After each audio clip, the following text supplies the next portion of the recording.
Manhood Podcast. Your host, Bob Man here.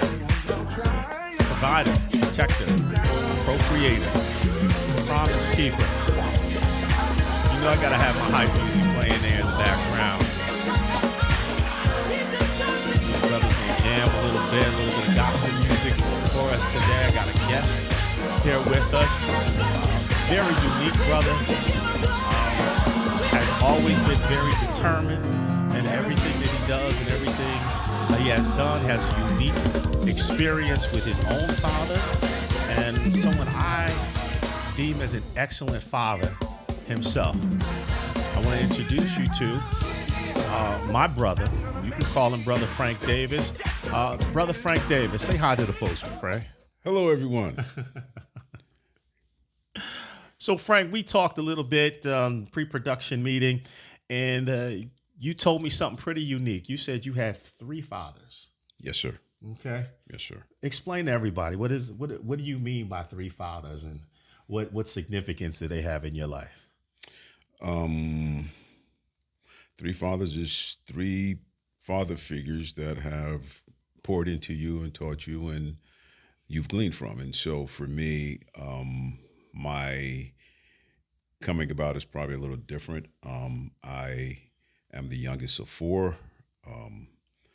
My beginning came when my mother and her husband had separated, and so I came about from my dad, and then the connection between my mother and her husband came back together. My father was in the picture, and then later on in life, I gained mentorship from another man who served as a father figure for me. So, so I had 3 people. You know, I'll refer to him as my American father, my Jamaican father, and my church father. You got your phone going off here. Yeah, I know. I don't know what's going on. I'm gonna let you ride with it. We're you. not gonna cut the tape or anything. No, let me shut this off. That'll work.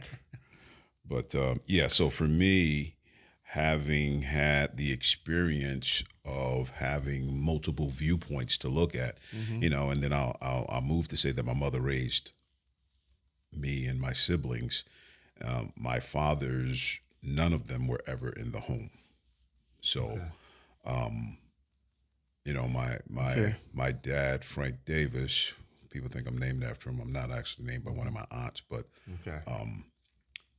he was street savvy, you know, kept a full-time job and had a part-time gig managing bars.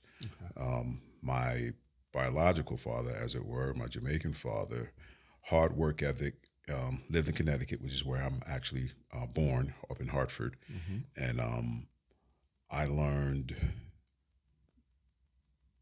much of what I did in terms of my work ethic from him as I was in college. So I would go visit him, and I had shared that I was at a men's conference, and the pastor, Bishop Quanda Wilson, said, if you don't know your father, you don't know yourself. And if you know who your father is, or you can get to him, you need to spend some time with him, because there are biological things, there are psychological things, and there are spiritual things you need to know about that are in you. And so because of that, I started taking weekend trips to Otford to spend time with my father to get to know him. I knew him, but I didn't know him. You know what I mean? Right. You know. So how old were you at this point? I was like 19, 20 when I started going up there on weekends. But as a child, I grew up, you know, my brother and I would go with my father, Frank Davis, and we would go to the bars and the fish fries and deliver stuff. I don't know if y'all know that Bar Magazine stuff, but we would deliver that to the different bars and stuff. And so I learned watching, right? You learn from watching and how he dealt with people. And as I got older, I would come and hang out, you know, and I noticed that this guy could count like nobody's business. Like he would look at a bottle of alcohol.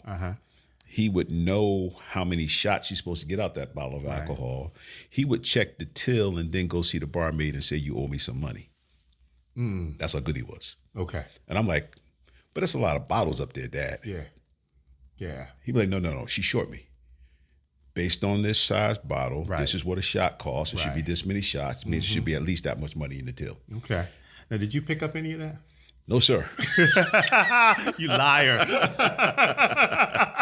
Well, I always wanted to own a bar because I knew so much about them. But I will say that I watch my nickels and my pennies. So yeah, I'm tight with the buck, as they say. Listen, this brother and I have been friends for 30 some odd years. Okay, so I know the answers to most of these questions before I even ask. Yeah. I'll just say I can count. Yeah, the brother can count. Okay, he plans his finances like no one I've ever seen before, which is really, really amazing. Retired before he turned 50, wanting for nothing. College educations for his kids, houses, stuff already paid off, only because he had a plan and he worked his plan from a very young man. Which is really amazing, which also makes him a really good father. And I assume those are the skills I was talking about, those math skills, and having those plans together that you got from your American dad, Frank Davis. You talk about the work ethic that you got from your Jamaican dad. Yeah. And tell me his name again, because it was an odd name. I had never heard this name before. Lapai. Yeah, okay. Lapai, yeah. Lapai. And you also learned community. You would go up and visit on the weekends, and he would get you up early in the morning. Oh, well, yeah, man. I learned what real work was. The things that they did as a community, the Jamaican community up there really took care of, well, just not Jamaicans, but Caribbean, I'll say, in general, but they really took care of one another, right? And so, I would go to church with my dad. He was very much faith-based, and so in the AME church, you have a lot of Caribbean people, and so on the weekends I would go up because I'm thinking I'm hanging out, I'm gonna spend some time with him. I get up there Friday night or whatever after school or whatever, chilling out. Saturday morning, he's like, "Let's go." And I'm like, "Let's go where? Where we going? It's dark outside, man." He's like, "Let's go. We got work to do." His best friend was a carpenter. My father was a professional painter on the side. Okay. And we would go to people's homes and help them by fixing stuff and putting in stuff. I remember one weekend, man, I tamped in a driveway by hand. That's hard work. Yeah, if y'all don't know what that is, that's taking a bag of coldcrete that is asphalt. So the cold asphalt, it's soft when it comes to the bag. How many pounds is a bag? Probably somewhere between 40 and 60 pounds a bag. Yeah, the bags ain't light. Yeah, and so we had enough of that that we laid it out. They smoothed it out, and as they smoothed it out, there's a big metal plate on the bottom of a long pole, and you pick it up and you slap it down I did that by hand, a driveway, bro. You had a machine to do that, right? Nah, I was the machine. You were the machine. I was the machine, yeah, man. Listen, folks, that is some hard work.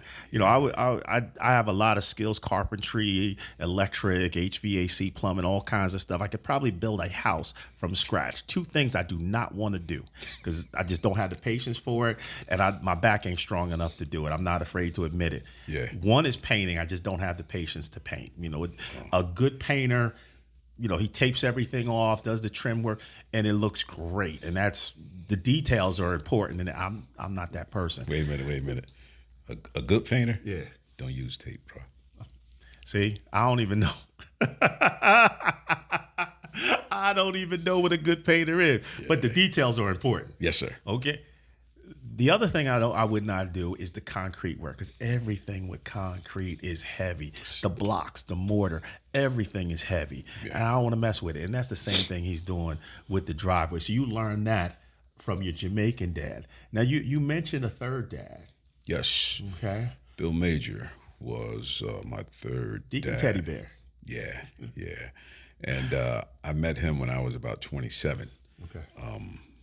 Young deacon at the church and going through training classes. And I don't remember how I initially met him. What I remember is one Sunday he grabbed me by the back of my neck. And I, get off me, man. And it didn't work. I twisted, but I didn't come loose, right? And he actually tightened up, man. He had those meat cleaver hands like a butcher, bro. He tightened up and he pulled me to him and pulled me to his chest and he hugged me. And I was like, okay, this is awkward. I'm not used to men hugging on me. And then he kissed me on the cheek and he said, Frank Davis, I love you. And then he said, hug me back, boy. And I didn't know what to do because I couldn't get loose. So I hugged him back, and I don't know what happened after that. I was a bundle of tears, and something happened on the inside, and he began to teach me, man. He would say, what you doing? I said, I'm doing nothing. He says, come on, let's hang out. So I'd go to his house, we'd sit in the backyard, and he would tell me things about his life to show me things in my life to keep me from making mistakes. He said, you're hard, man. You're too hard. You gotta change, or he said, you're gonna lose that little girl and them kids you got. He said, I know, son, because it happened to me, right? And I was like, whoa, Pop. Well, because I called him Pop, right? I said, Pop, what are you talking about? He's like, you're driven, you're focused, and that's good, but it's bad. So I was like, all right. I don't understand, but okay, I'm going to listen. So Frank has said a lot here. Let me just interrupt him for a minute. First of all, Deacon Major, Bill Major, call him Deacon Teddy Bear. For those of you listening in the podcast, you can't see Frank. But if you saw Frank is a big, strong man, okay? You don't want to mess with Frank. I tell him all the time. Well, he knows what I tell him all the time. But anyway, I always threaten to whoop his behind if he don't have certain things on him. And we'll just leave the rest up to your imagination. So Deacon Bill Major is another big, strong man. And he grabbed Frank and would not let him go. Listen, Frank knows martial arts. He ain't no pushover. So for Bill Major to grab him and Frank couldn't get loose, that's major, okay? Right then and there. Yeah. Then he hugged you and kissed you and said he loved you. Was that the first time a man had done that to you? Yeah, I was married with children, bro. I never had that happen to me before. That's because I didn't know how to react. I was like, yo, bro, what you doing? And then God stepped in, and the rest was over. I was a wreck. Bro. I was like, what happened to me? Yeah, and that was special because I know Deacon Major. I didn't have that type of relationship with him. You had a special relationship with him. Yeah, and it sounds like God kind of orchestrated that whole thing to help you, and it probably helped him as well. Yeah. Well, it really did a real work for me, man, because it gave me I don't want to say right, but it gave me the mindset that I could hug and kiss my sons. Yeah. Okay. Right? Yeah. That this wasn't taboo. I come from the projects in Newark, bro. Men don't hug and kiss. Where I come from, men don't hug and kiss on each other. I went to school on Prince Street, bro, Charles Street School. Yeah. And so that's not how we get it. Yeah. Right. Yeah. And so, that's not how either of my other fathers dealt with me. Right. A handshake was probably the most you got. Yeah. Maybe a side hug. Yeah. But no full frontal hug. Yeah, full frontal hug. Yeah. It is a different generation. I don't remember having that experience with my own father until I was grown. I may have had kids already. Yeah. When I had that experience with my own dad, and I grew up in the house with him. Yeah. So it's that generation was really, really different than our generation. And what I know with my boys now, I'll hug them, tell them I love them. Yeah. You just mentioned you do the same. So let's transition a little bit into you being a father. And, I always on the podcast talk about men becoming fathers. Did you plan on becoming a father, and how did that come about? I planned on being a father. I didn't plan on becoming a father. You plan on becoming a father one day. Yeah, just not that time. Yeah, that time. You know, I always wanted to be married, and I always wanted to have a family. Okay. When I got married, young, 24, I had anticipated maybe a two-year honeymoon. Two-year honeymoon. Y'all? Yeah, just me and the missus, and you know, setting everything up. Yeah. My thing was setting everything up, you know, because I had moved from Newark. We were living in an apartment in Hillside. Yeah. And I said, all right, I got some time to put some money away and buy a house and set it up. Right. Get ready for them to So come. when you say set it up, you wanted to have your finances in order and be able to move into a house when you had a child. Yeah, I wanted the house before the child got here. Okay. Yeah, I wanted the house settled. I wanted to have my finances ready to be able to pay for the care and the upkeep of a child because they're expensive. I know that. And so, you know me, I had a plan. So messed up your plan. yeah, she did. She did. No. She ain't do nothing. Yeah, that was she you. did. That was you. That No, was you. no. She knew she wanted to have it. Listen. I love your wife. You know that, right? Yes. Okay. Yes. I ain't gonna let you throw her under the bus. I throw her under the bus because I had said to her, "Hey, this is what we going to do." And I think she was ready to have a child, and so we had a baby. Yeah. So okay, all right. Yeah. So now, what did that do to your plan? What did you do after? You know. Oh, bro, I took it from third gear and put it in hyperspace. Okay. Right, and so now I'm behind the ball in my mind. You know, so I don't have a home. I'm living in an apartment. I got a child on the way. I got to get this back on track. Right. And so what I did was I committed myself to working. That's what I know how to do. I can work. I'm disciplined. I know how to save. And so that's what I did. I began to work a lot of overtime, put away a lot of money. I disciplined the finances strictly. I asked her which vehicle. We both had vehicles at the time. We both paying car notes, you know, we're both fresh out of college or whatever. And so which car do you want? She wanted my car, of course. I had the more luxurious car at the time, so she had a Jetta. We will get into that right now. Which go ahead. I loved the Jetta, man. It was a 5-speed, bro. So sold the Jetta, got me a hoopty, Volkswagen Bug, 1970 Volkswagen Bug. Okay. Gave her my car, and I said, okay, this is what we're going to do. We're going to live off of one salary. Yeah. Okay. And that's what we did. At the end of the first year, we had saved some $25,000+. My son was born in May. We moved into our house in July. Okay. Now, you sound like you did a whole lot of sacrificing over a short period of time in order to make this happen. Why was that so important to you to be in a house? I was raised in projects in an apartment, bro. Yeah. I didn't want my child coming up like that. Okay. You know, not that it was negative. I mean, I'll tell you, great stories, great friends. But for me, I believe I have the ability to do better for my child. Okay. And I wasn't going to settle for any less. Okay. You know. So first child comes not on your schedule, right? Second child, you plan that one. Yeah, I put that plan in motion. Okay, all right. Well, my thing was, you knew the day and the time that you wanted him to be born. No.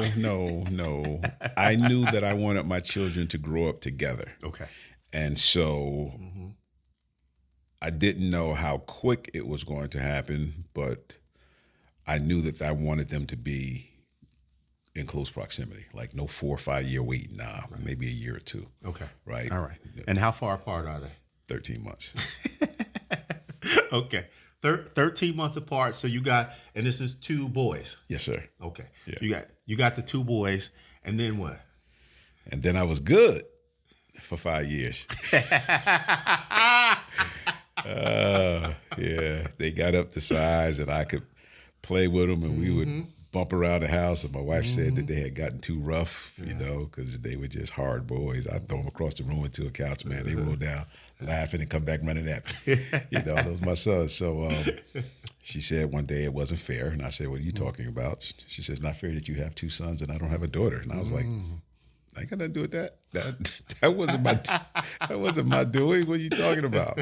So she was like, I want a daughter. And I was like, I don't control that.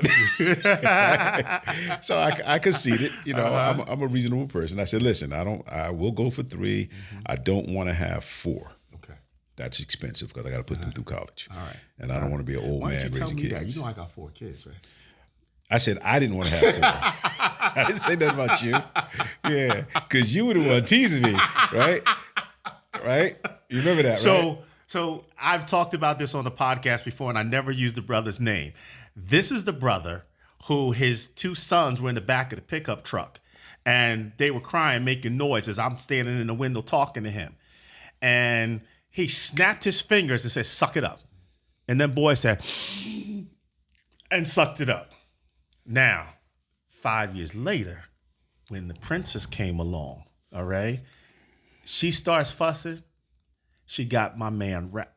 Listen, this is the big, strong brother. This little girl has him wrapped around her little finger. And I used to tease him all the time. And then I went and had 2 girls, and I was done too. So I should have seen that as an example, but I made fun of him. I did make fun of him. But, and you talked about Deacon Major telling you to soften up. Was it him getting in your ear or your daughter being born that softened you up? I think those were different. Yeah. Softened me up in terms of what Pop was talking about was my drive. Like nothing gets in the way of what the plan is. Yeah, it's a timeline. Yeah, and that comes first. He said it doesn't come first. Yeah, the family unit comes first, and whatever dynamics happen with the family units you roll with, you don't make them adjust to your timeline. Okay, Yeah. And so when my daughter came along, it was a different emotional reality for me. Okay. Right? So coming from the environment that I come from, you don't let nobody punk you. Yeah. Right? And you stand your ground. Win, lose, or draw. Yeah.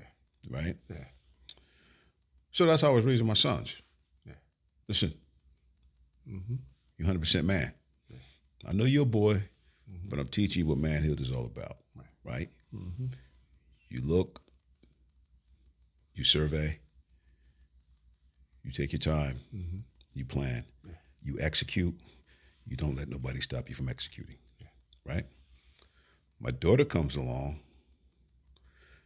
and that level of sternness does not compute.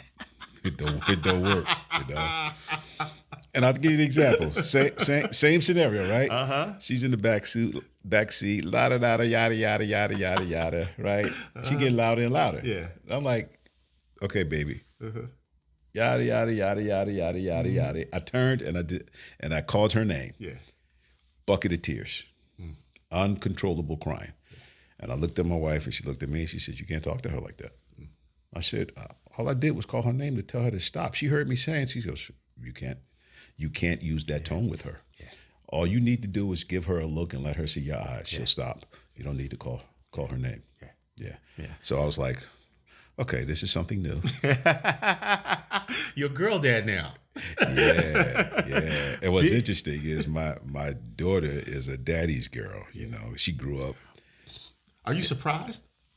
No and yes. Because I never thought of myself as being the type of guy that little girls would be attracted to. And it freaked me out a couple of times. Yeah. Not my daughter. My daughter, I'm her dad, so, so I pick her up, and every time I'm walking around, like she used to say, why in all these pictures you always holding my hands? I say, because you used to grab everything. Right? But fast forward, my daughter's getting older. She's going to college, this and that. I'm sitting in church one day. A lady and a husband, I guess, mother and father, they come by. Their daughter is walking in front of them. And I see her and I smile, because I think, cute little girl. Yeah. She puts her quarter or whatever in the basket. She walks over to me, turns around, and scoops up in my lap. I'm like, whose child is this? And why is she over here with me? Right? She scoots up, sits back in my lap. And I look at her parents and I'm like, Yeah. and they're like, it's fine. She's a good judge of character and spirit. Yeah. And she sits there with me and jibber jabbers or whatever, and then she moseys on back to her folks. I'll make sure she gets her seat back. Yeah. It happened to me not long ago with my youngest son's best friend. Yeah. He has a son. Yeah. He's having a cookout at his house. I go over, talking to my son. His boy is there. He comes outside with his son. He's talking around, looking at people. He's got his toy in his hand. He walks over to me, turns around, and puts his arms up. So I just picked him up and put him on my lap. Yeah. And his father goes, I never saw that before. Yeah. Right? Yeah. And then he says to me one day, well, he's the ring bearer in the wedding, and he walks up to me one day, and I should say one day, he walks up to me that day, and he taps me on the leg, and he says, can I call you Pop Pop? And I go, yeah, you can call me Pop Pop. Yeah. Yeah. And that's that. Yeah. Yeah. You have that paternal aura about you. That makes kids feel safe and secure. They know that you're not about no funny business, or they don't have to worry about being molested or anything else. And there's an energy and a strength that you bring about. Let me just transition a little bit into you being a father. Now, your kid's about the same age as mine, so we 35, 6, right? And the youngest is 30. 30. She's 30. Oh, wow. Okay. 30. So you've had some experience as a father. What do you feel like you've done good? What do you feel like you've missed the mark on? I think I've done well in teaching them the reality of life. I'm a realist. I don't sugarcoat nothing. I tell you, if you watch how people treat you, you watch what people do, you don't listen to what they say. I think I've done very well on that, and they've done very well in life. I think I've done very well as participant in their educations. They learned the way I taught them, not the way the school did, because I made them do the math and the checks, and so they got their lessons well. They all did very well academically. My faltering is probably in line with the fact that my mentality was, you got to learn it now. Yeah. So as a father, I probably was, well, I'm going to say probably, I'll tell the truth. As a father, I see myself as being hard. I was hard as a dad, Yeah. If I said something needed to be done and my wife gave them a pass, the pass don't go, bro. Yeah. I told you what to do. I'll wake you up 11 o'clock at night. Yeah. Go out there and stack that wood. I had a wood burning stove. Yeah. If the wood stack fell, it's because you didn't stack it right. Because there's a proper way to stack it. Right? My sons will tell you this story, but they know. They're like, my father, I would say at times my kids would say they hated me. Okay. When my wife went back to work, they'd be like, oh my God, we got to stay home with him. But today they look back and they say, thank you, know? And so, some of the stuff that I missed because I worked so much, I had my own business and I had a full-time job and I worked overtime. So, my focus was different in that, when you grow up without an example in terms of your father, right, where your balance should be. Yeah. I didn't know balance in that way. So my thing was, I'm a New Jersey State Trooper. I wear a gun on my hip. I go out to work every day. There's no guarantee I'm coming home. Right. You got to learn this lesson today, bro. Tomorrow ain't guaranteed for me. Yeah. I believe I'm coming home. I'm going to do everything in my power to come home. Right. But if I don't, I got to make sure I've put enough in you that you're going to be good. Okay. And so that's probably where, well, not probably, that's where I know I was. So you were very intense. Yes. And wish you had maybe have been. Could have pulled back a little. Pull back a little bit. And I always talk about there's no manual for being a father or a parent. There isn't. And there's no right way or wrong way. Even with the all three of your kids, I'm sure you had to parent them differently in similar situations based upon their frame and their makeup and the way that they're built. And I, like you, wish I had spent more time with my boys. And you know, there's a 10-year gap between my boys and my girls. Now with the girls, I was working from home and spent a lot more time, and then there were other things that precipitated that I had to be there for them. Right. So their experience with me is totally different than my boys' experience with me. And then, like you said, you can't yell at the girls Right. the way you could the boys. You know, I've talked about it on the podcast before, coming down punching my son in the chest, you know, and him picking himself up off the floor. You know, I can't do that to my daughters. No. You know, just cannot do it. Yeah. Yeah.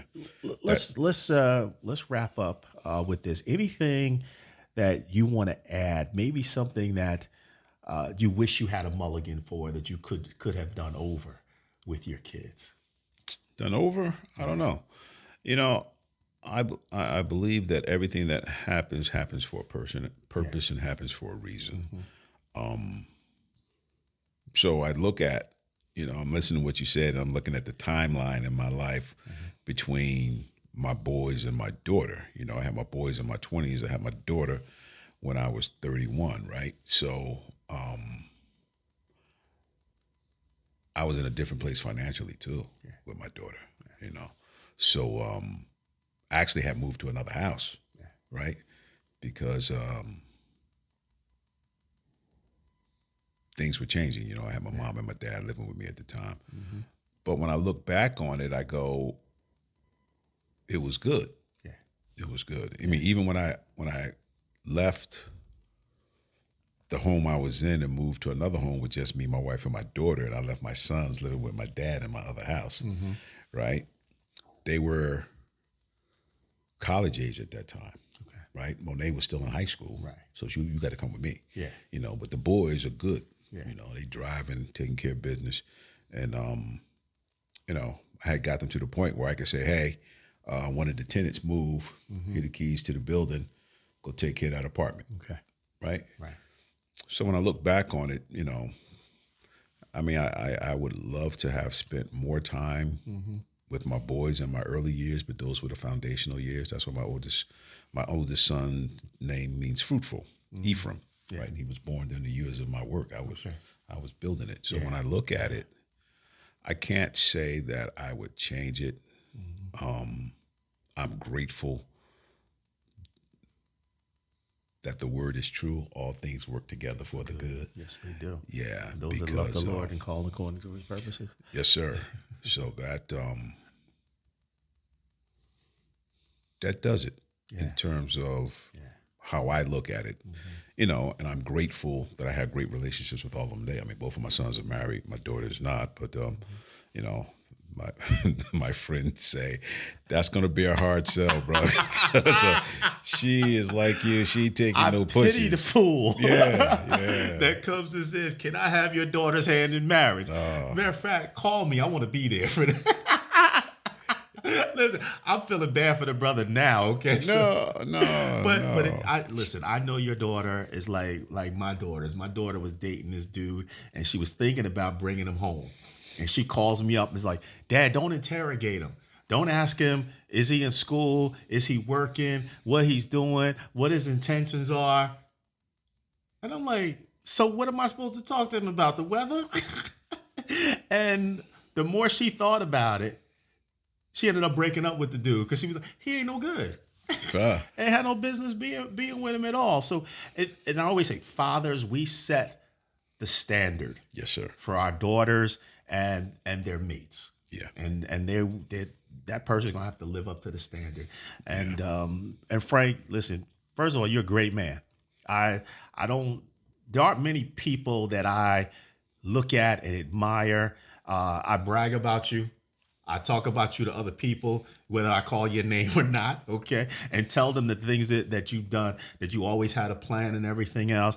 And you are a great dad. Thank you, sir. And I thank you and appreciate you being on my podcast. You listen, I love you like cook food. I know that's right. Hey, thanks for having me. You know, we've been, I tell people that there are very few people who I've been able to connect with who understand true relationship, right? And I talk about you probably the same way you talk about me. And I say, there's a brother who I love so much, because in the days of us building, you're building your family, I'm building my family, we're building our foundations.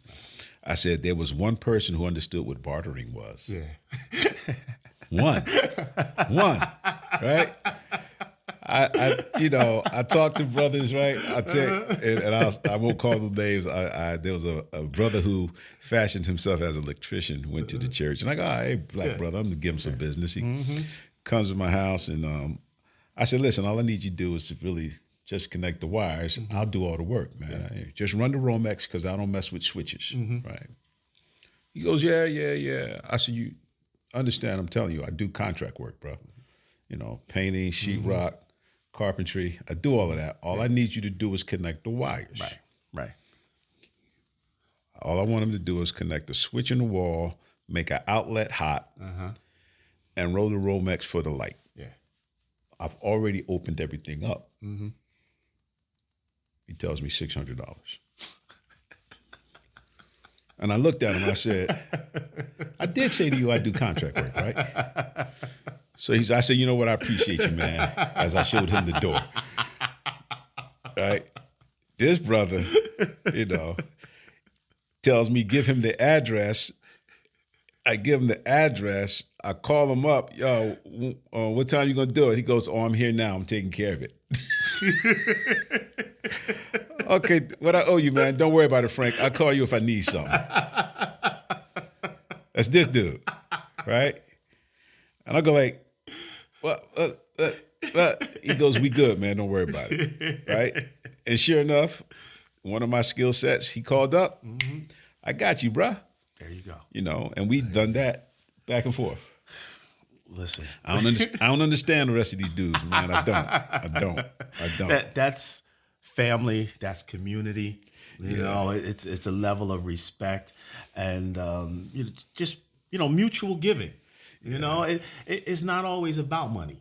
It shouldn't be. It's not always about money. It shouldn't be, man. I'm disappointed in the fact that as the body and as brothers.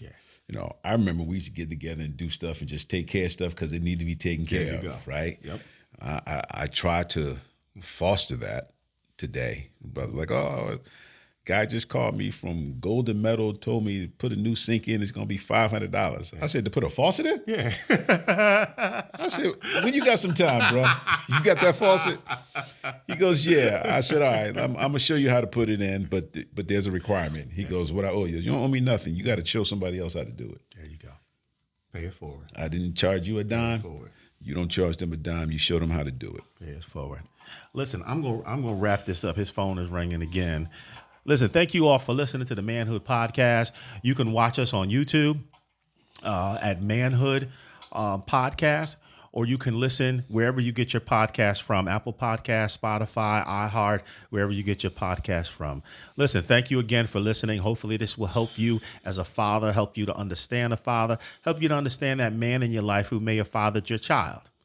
Thank you for listening. God bless.